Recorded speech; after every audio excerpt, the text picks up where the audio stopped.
অনেক মানুষ দেখবেন প্রশ্ন করে মালাকুল মউত একসাথে এতগুলা মানুষের জান কিভাবে কবজ করে, প্রশ্ন করে না? এখানে 10 জন, ওইখানে 10 জন, আমেরিকা 50 জন, বাংলাদেশে 100 জন, এট এ টাইম মানুষ মারা যায়। এতগুলো মানুষ কিভাবে মালাকুল মউত একা মানুষের জান কবজ করে?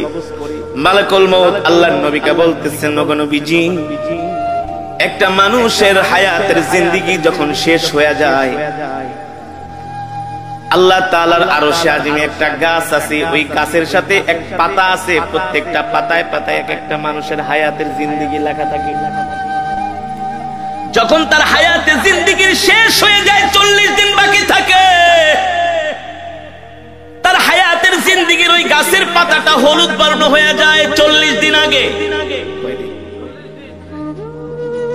ওই বান্দাকে যে ফেরেশতার মাধ্যমে রিজিক দেওয়া হয়, ওই রিজিকওয়ালা ফেরেশতা 40 দিন আগে আয়েশা বইলা যায়, আল্লাহ তোমাকে 40 বছরের 50 বছরের জিন্দেগি দিয়া দুনিয়াতে পাঠাইছে, তোমার জন্য আল্লাহ যতটুকু রিজিক নির্ধারণ করছে, তোমার রিজিক খাওয়া শেষ, আর মাত্র 40 দিনের রিজিক বাকি আছে। কয়দিন? আবার যখন এইভাবে করে 1 দিন 2 দিন 3 দিন যেতে থাকে, প্রত্যেকদিন ফেরেশতা আয়েশা তার মাথার সামনে বৈশা বলে, শোনো শোনো, তোমার বাকি আছে আর 38 দিন, 37 দিন, 36 দিন। দেখেন আমার সাথে আপনাদের কথাগুলো মিলে কিনা? যখন একটা মানুষ ইন্তেকাল করবে, তার 40 দিন আগেই দেখবেন তার কথাবার্তা সবকিছু একটা পরিবর্তন চলে আসে,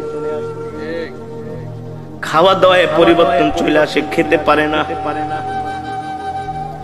যেই মানুষ আধা কেজি চাউলের ভাত খায়, 1 কেজি চাউলের ভাত খায়, আধা কেজি গরুর গোশত, 1 কেজি গরুর গোশত খেয়ে ফেলে, ওই মানুষ দেখবেন 1 মুঠা ভাতও খেতে পারে না। তার সামনে খাবার দিলে আর খাবার ভালো লাগে না। যেই মানুষ 1-2 গ্লাস দুধ খেয়ে ফেলতো, সেই মানুষকে চামিচ দিয়ে দুধ খাওয়ানো হয়। যেই মানুষ 1-2 হালি কমলা খেয়ে ফেলতো, তাকে একটা কমলার খোসা মুখে নিয়ে একটু রস খাওয়ানো হয়। কারণ কি রে ভাই, কারণ কি? আল্লাহর নবী বলেন, আল্লাহ তাআলা তার জন্য যতটুকু রিজিক নির্ধারণ করেছিলেন, তার রিজিক শেষ, বাজেটে আর তার রিজিক নাই। আর মালাকুল মউত আয়েশা বলে, শোন, তোর বাকি আছে আর মাত্র 3 দিন। 40 দিনের থেকে কয়দিন?